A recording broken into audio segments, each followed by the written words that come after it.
To highlight some of these cycling related benefits that we see, I want to point us to an article back in 1994. I do want to make a disclaimer. I generally don't like looking at articles so old to use as a scientific basis. However, it has some really good information about measuring the hypertrophic gains associated with calf muscles in the cycling performance during a ramp test.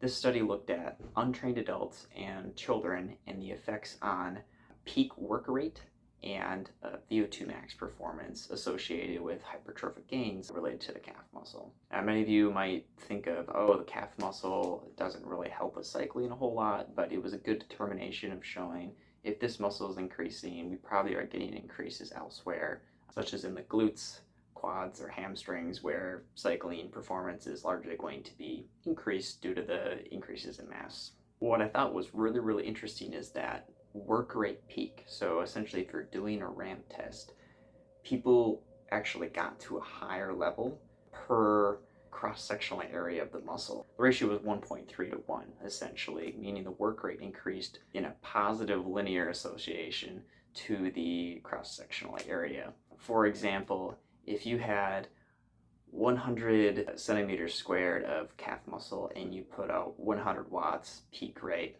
if you went up to 200 centimeters squared of a calf muscle, doubled your calf muscle size, you would have a peak rate of 260 watts.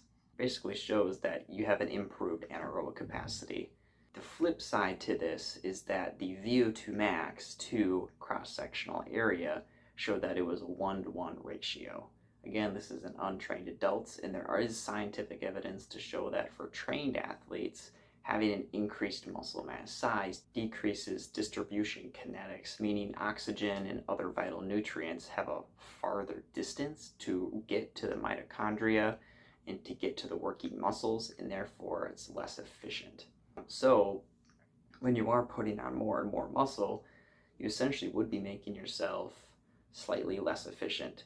If you aren't working in the 4+ hour race range, I would say having a little extra muscle would be really beneficial for your racing.